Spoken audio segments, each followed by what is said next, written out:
خلیفہ سہم گیا۔ زرگام نہ صرف حریم خلافت کا داروغہ تھا بلکہ تمام شاہی محلات کی دیکھ بھال اور حفاظت اس کے سپرد تھی۔ خلیفہ اس سے اس لیے خائف تھا کہ زرگام اس کی حفاظت کا ذمہ دار تھا اور اس کے ایک اشارے پر خلیفہ کا خاتمہ ہو سکتا تھا۔ خلیفہ نے سنبھل کے جواب دیا، زرگام، ہمیں اس بات کا اعتراف ہے کہ وزارت مآب نے تمہاری بھی توہین کی ہے۔ اس کے فوجی دستے کو ہمارے محل کی حدود میں داخل ہونے سے پہلے تم سے اجازت حاصل کرنا چاہیے تھی۔ امیر المومنین نے اب انصاف کی بات کی۔ زرگام کا لہجہ ایک دم دھیما ہو گیا۔ دراصل زریق اس قابل نہیں کہ زیادہ دن اس عہدہ جلیلہ پر رہ سکے۔ تم ٹھیک کہہ رہے ہو زرگام، خلیفہ نے فوراً تائید کی۔ ہمارا بھی یہی خیال ہے کہ اس نمک حرام کو ایسے عہدے پر نہیں رہنا چاہیے۔ تو پھر یہ آپ کا حکم ہے؟ زرگام نے فوراً بات پکڑی۔ زرگام، ہمارا مذاق کیوں اڑا رہے ہو؟ خلیفہ نے دل گرفتگی سے کہا۔ ہم کیا اور ہمارا حکم کیسا؟ وزارت مآب کے ایک اشارے پر ہماری خلافت کا خاتمہ ہو سکتا ہے۔ مگر زرگام اس قدر کمزور نہیں امیر المومنین، داروغہ محلات نے سینہ پھلا کر کہا۔ زریق نے جو غلطی کی ہے اس کی سزا اسے ضرور ملے گی۔ مجبوراً خلیفہ گھبرا گیا۔ زرگام، ایسی غلطی ہرگز نہ کرنا۔ زریق مصری لشکر کا سالار بھی ہے، اس کے حکم سے یہ محل برباد ہو سکتا ہے۔ امیر المومنین، آپ اس کی فکر نہ کیجیے، زرگام نے بڑے اطمینان سے کہا۔ یہ میرا اور زریق کا معاملہ ہے۔ خلیفہ اس کا منہ دیکھ کر رہ گیا۔ زرگام، خلیفہ نے کچھ کہنے کی کوشش کی مگر وہ کوئی معقول بات نہ کہہ سکا اور خاموش ہو گیا۔ زرگام بڑا با اثر غلام تھا۔ مصر کے سابق وزیر یعنی زریق کے باپ ملک صالح نے اعلیٰ قسم کے غلاموں کا ایک گروہ قائم کیا تھا۔ ملک صالح کے بعد اس گروہ کی سرداری زریق بن صالح کو ملنی چاہیے تھی، لیکن اسے بغیر کچھ کیے درے وزارت مل گئی تھی، جس کے ساتھ ہی وہ تمام وسیع اختیارات کا مالک بن گیا تھا۔ اس لیے غلاموں کا یہ گروہ، جسے غلامان برقیہ یا گروہ برقیہ کے نام سے پکارا جاتا تھا، بے سہارا رہ گیا تھا۔ زرگام کا تعلق بھی اسی گروہ سے تھا، اس لیے کچھ زرگام کی کوشش، کچھ برقیہ کے غلاموں کی خواہش پر زرگام کو اس گروہ کا سردار تسلیم کر لیا گیا تھا، اور طے یہ پایا کہ یہ گروہ، جس میں کئی بڑے بڑے سردار شامل تھے، درپردہ اقتدار حاصل کرنے کی کوشش کرے گا۔ طبقہ غلامہ کا کوئی اصول نہیں ہوتا۔ آقا سے خوش ہوں تو اس کے لیے اپنا خون تک بہا دیں، اور اگر غداری پر اتریں تو خلیفہ کو بھی خود اپنے ہاتھوں سے موت کے گھاٹ اتار دیں۔ زرگام ایک تو غلام، دوسرا خواجہ سرا۔ وہ انتہائی بد دماغ، جلد باز اور مغلوب الغضب انسان تھا۔ تمام محلات اور دارالوزارت اس کے پاس تھے، جس نے اسے مغرور کر دیا تھا۔ غلام اور کنیزیں اس کی خوشامد میں لگے رہتے اور محلات کی جھوٹی سچی خبریں اسے پہنچایا کرتے تھے۔ موجودہ وزیر اعظم سے وہ پہلے ہی دن سے خائف تھا، لیکن ملک صالح کی وجہ سے چند دن خاموش رہا۔ پھر جب وزیر اعظم نے اپنے دشمنوں کا بے درے قتل شروع کیا تو زرگام ہتھے سے اکھڑ گیا۔ ادھر کچھ دنوں سے اسے اطلاعات مل رہی تھی کہ وزیر اعظم زریق ایسے تمام امراء اور عمائد سلطنت کو معزول کرنا چاہتا ہے جن کے متعلق اسے یہ شبہ تھا کہ وہ کسی وقت اس کی مخالفت کر سکتے ہیں۔ ایسے اشخاص کی اس نے ایک فہرست تیار کر لی تھی۔ اس فہرست کی ایک نقل دارالوزارت کی ایک کنیز لے اڑی اور زرگام کی خوشنودی کی خاطر اس کے حوالے کر دی۔ زرگام ایسے سرداروں کی کھوج میں تھا جو زریق کا تختہ الٹنے میں اس کا ساتھ دے سکیں۔ اس فہرست سے اسے بڑا حوصلہ ملا کیونکہ اس میں حکومت کے کئی بڑے بڑے عہدیداروں کا بھی نام تھا۔ زرگام نے کئی دن غور کرنے کے بعد فہرست کے تمام لوگوں کو خفیہ طور پر مطلع کر دیا کہ وزیر زریق انہیں بہت جلد معزول کرنے والا ہے، اس لیے وہ اپنا انتظام کر لیں۔ اس فہرست میں سعید کے گورنر شادر کا نام بھی شامل تھا۔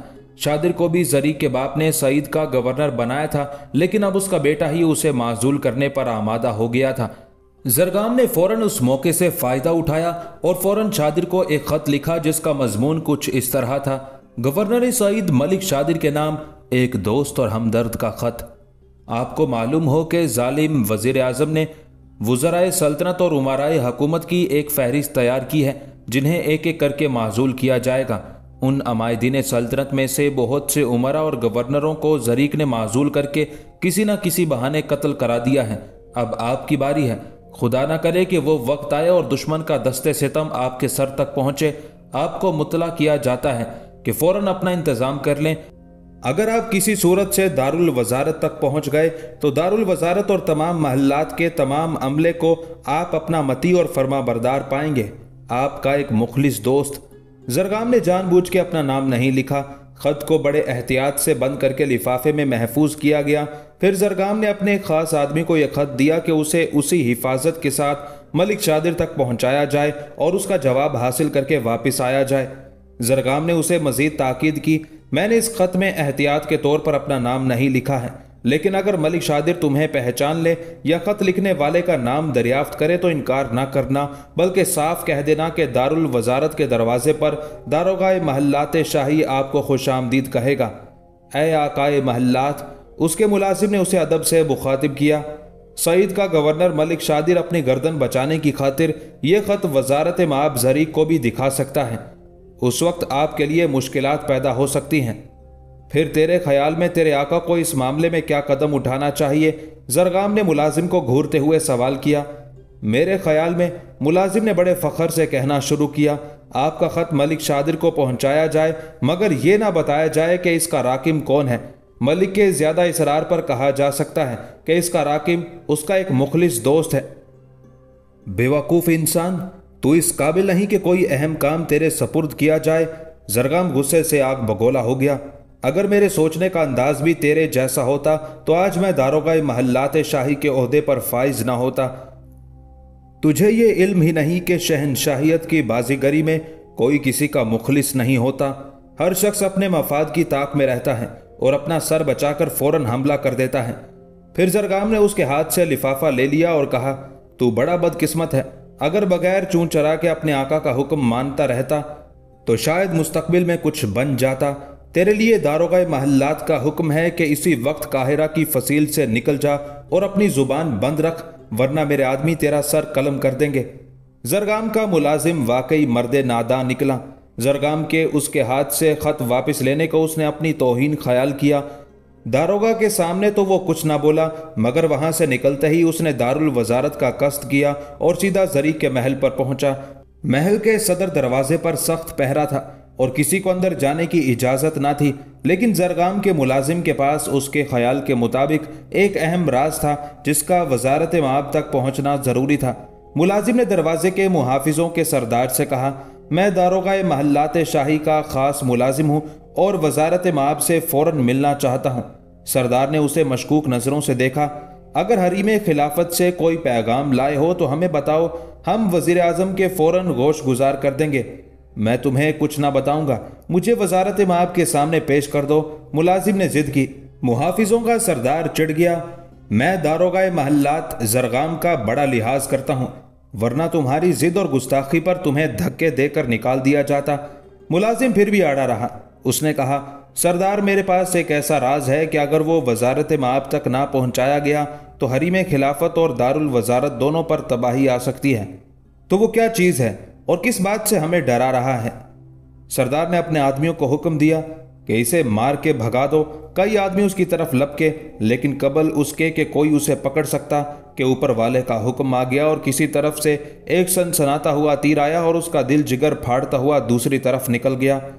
ہر محل کا داروغہ اپنے آپ کو اس محل کا ملک اور بادشاہ سمجھتا تھا، حالانکہ تمام محلات کے داروغاؤں کا حاکم زرگام تھا، لیکن کوئی کسی کی پرواہ نہ کرتا اور سب اپنی من مانی کرتے۔ زرگام کے ملازم کا قتل چونکہ دارالوزارت کے دروازے پر ہوا تھا، اس لیے خطرہ تھا کہ کہیں بات نہ بڑھ جائے اور وزیر پوچھ گچھ نہ کر بیٹھے۔ اس لیے محافظوں کا سردار، جو دراصل دارالوزارت کا داروغہ تھا، اس نے چند لمحوں بعد فیصلہ کیا، لاش کو یہاں سے ہٹا کر ایسی جگہ پہنچا دیا جائے جہاں تک خیال کی پرواز بھی نہ پہنچ سکے۔ 4 محافظوں نے لاش پر، جو اس وقت ٹھنڈی ہو چکی تھی، ایک چادر ڈالی، پھر اسے اٹھا کر نظروں سے اوجھل ہو گئے۔ سردار نے اس عرصے میں سنگی فرش کو دھلوا کر اس پر اچھی طرح کپڑا پھروا دیا۔ ان 4 کی واپسی تک جگہ خشک ہو گئی تھی اور کوئی اندازہ بھی نہ کر سکتا تھا کہ کچھ ہی دیر پہلے یہاں ایک نادان اپنی کم عقلی کی وجہ سے موت کے گھاٹ اتر گیا۔ اس بات کا اندازہ صرف وہی لوگ کر سکتے تھے جو اس واقعے کے عینی شاہد تھے، مگر ایسے لوگ ہمیشہ گونگے، بہرے اور اندھے بن جاتے ہیں۔ انہیں کیا ضرورت پڑی تھی کہ وہ مرنے والے کی طرح اپنے آقا کی حکم عدولی کریں اور اپنے انجام بد کو پہنچیں۔ ادھر زرگام کا دوسرا ملازم اپنے آقا کا پیغام سینے کے بند دریچے میں سنبھالے والی سعید کے محل پر پہنچا۔ ملک شادر نے غلام کے لباس ہی سے پہچان لیا کہ اس شخص کا تعلق حریم خلافت یا محلات شاہی سے ہے۔ پھر اس نے خود اٹھ کر اس کی پیشوائی کی۔ غلام نے وقت سے فائدہ اٹھاتے ہوئے سرگوشی کی، والی سعید کے لیے میرے پاس ایک اہم پیغام ہے۔ اتنا سننا تھا کہ ملک شادر نے تمام لوگوں کو فوراً رخصت کر دیا۔ تخلیہ ہوتے ہی ملک شادر نے بڑی بےتابی سے پوچھا، اے حریم خلافت کے رازدار، مجھے جلد بتاؤ کہ حریم خلافت نے مجھے کس پیغام سے سرفراز فرمایا ہے؟ زرغام کے ملازم نے زرغام کے بتائے ہوئے طریقے سے پہلے نامہ زرغام کو نکال کر بوسہ دیا، پھر اسے ملک شادر کے ہاتھ پر رکھ دیا۔ اے والی سعید، اس خط میں آپ کو ایک نئی زندگی کا مژدہ سنایا گیا ہے۔ ملک شادر نے بھی پہلے خط کو بوسہ دیا، پھر کھول کر جلدی جلدی پڑھنے لگا۔ خط اگرچہ مختصر تھا لیکن اسے پڑھ کر ملک شادر کو پسینہ آ گیا۔ اس نے گلوگیر آواز میں دریافت کیا، اے میری دوسری زندگی کے پیامبر، یہ تو ظاہر ہے کہ یہ پیغام میرے کسی خاص دوست نے بھیجا ہے۔ اگر تم مناسب سمجھو تو مجھے میرے محسن کا نام بتا دو تاکہ میں تمہارے سامنے ایک بار اس کے اس احسان کا شکریہ ادا کر سکوں، کیونکہ ہو سکتا ہے کہ موت مجھے اس کی مہلت نہ دے۔ اے والی سعید، زرغام کے چالاک ملازم نے کہا، جس ہمدرد نے آپ کو نئی زندگی کا پیغام بھیجا ہے، اس نے آپ کو میری زبانی یہ یقین بھی دلایا ہے کہ اگر آپ باحفاظت دارالوزارت کے دروازے تک پہنچ گئے تو پھر وہ آپ کی زندگی کے ذمہ دار ہوں گے۔ آپ خود غور فرما سکتے ہیں کہ حریم خلافت اور محلات شاہی میں وہ کون ہستی ہے جو آپ کو ایسی مضبوط ضمانت دے سکتا ہے؟ ممکن ہے کہ میرا خیال غلط ہو، لیکن اس وقت تک میرے ذہن میں صرف ایک ہی نام گھوم رہا ہے، اور وہ نام ہے داروغہ حریم خلافت اور محلات شاہی ملک زرغام برکیہ۔ ملک شادر نے بے خوف زرغام کا نام ظاہر کر دیا۔ اس کی وجہ یہ ہے کہ میں اور ملک زرغام دونوں ہی کا تعلق مصر کے مقتول ملک صالح کے گروہ ممالک برکیہ سے ہے، اور دونوں کو انہوں نے اپنے حکم سے ان عہدوں پر فائز کیا تھا۔ زرغام کا ملازم مسکرا دیا، خطرے سے آپ کو پہلے ہی آگاہ کر دیا گیا ہے، اس لیے آپ سخت احتیاطی تدابیر اختیار کریں، بلکہ اس سلسلے میں جو قدم مناسب سمجھیں وہ اٹھائیں۔ ملک شادر بڑا چالاک اور دور اندیش تھا۔ اس نے فوراً اپنے ہمدرد سرداروں کو اکٹھا کیا اور ان سے صلاح مشورہ شروع کر دیے۔ انہیں زرغام کے بھیجے ہوئے پیغام میں ذرا بھی شبہ نہ تھا، پھر بھی وہ یہ چاہتے تھے کہ دارالخلافہ سے کوئی سرکاری اطلاع آئے تو وہ عملی قدم اٹھائیں۔ ملک شادر کے دوسرے سردار اس کا ساتھ اس وجہ سے دینا چاہتے تھے کہ ملک شادر کی گورنری ختم ہونے کے بعد ان کا بھی خاتمہ ہو جانا تھا، اس لیے وہ اپنے مفاد میں ملک شادر کا ساتھ دے رہے تھے۔ زرغام کے ملازم کو سعید آئے ہوئے دوسرا ہی دن تھا کہ ایک نیا شگوفہ کھلا، وہ یہ کہ دارالوزارت قاہرہ سے امیر ابن رکا وزیر اعظم زری کا ایک فرمان لے کر سعید پہنچا۔ امیر ابن رکا کے 15 سوار تھے۔ امیر ابن رکا نے ملک شادر سے فوراً ملاقات کی خواہش کی۔ ملک شاور پہلے ہی ہوشیار ہو گیا تھا اور سرداروں کے مشورے سے کسی نتیجے پر پہنچنا چاہتا تھا۔ اس نے زرغام کے ملازم کو بھی اس مشورے میں شریک کر لیا۔ تھوڑی دیر بعد ملک شاور نے امیر ابن رکا کو بیماری کا بہانہ کر کے محل کے اندر ہی طلب کر لیا۔ امیر ابن رکا کے ساتھ 15 سوار تھے۔ وہ ان سواروں کے ساتھ مسلح حالت میں گورنر کے محل میں چلا گیا۔ ملک شاور اسے دیکھتے ہی تاؤ کھا گیا۔ اے امیر ابن رکا، کیا تم درباروں کے قاعدے اور قوانین بھی بھول گئے؟ یہ سعید کا دربار ہے اور میں یہاں کا والی ہوں۔ مجھے بتایا گیا ہے کہ تم دارالوزارت یا حریم خلافت کا کوئی فرمان لے کر آئے ہو، مگر اس کا یہ مطلب نہیں کہ تم ایک والی کی عزت و احترام کو بالائے طاق رکھ دو اور مسلح حالت میں اپنے آدمیوں کے ساتھ یوں گھستے چلے آؤ۔ امیر ابن رکا کو شاہی فرمان کا زوم تھا، اس لیے ملک شاور سے زیادہ تلخ لہجہ اختیار کیا۔ میں یعنی امیر ابن رکا کو معلوم ہے کہ حریم خلافت، دارالوزارت اور کسی والی کے دربار میں کس طرح داخل ہوا جاتا ہے۔ یہ سب جانتے ہوئے بھی میں جس حالت میں تمہارے پاس آیا ہوں وہ درست ہے۔ کیا تم مجھے سعید کا والی نہیں سمجھتے؟ ملک شاور نے تقریباً چیخ کے کہا۔ بالکل نہیں، صوبہ سعید کا گورنر اور والی تم نہیں بلکہ میں ہوں، اور میرے پاس اس کا شاہی فرمان ہے۔ یہ کہتے ہوئے امیر ابن رکا نے شاہی فرمان ملک شاور کی طرف بڑھا دیا۔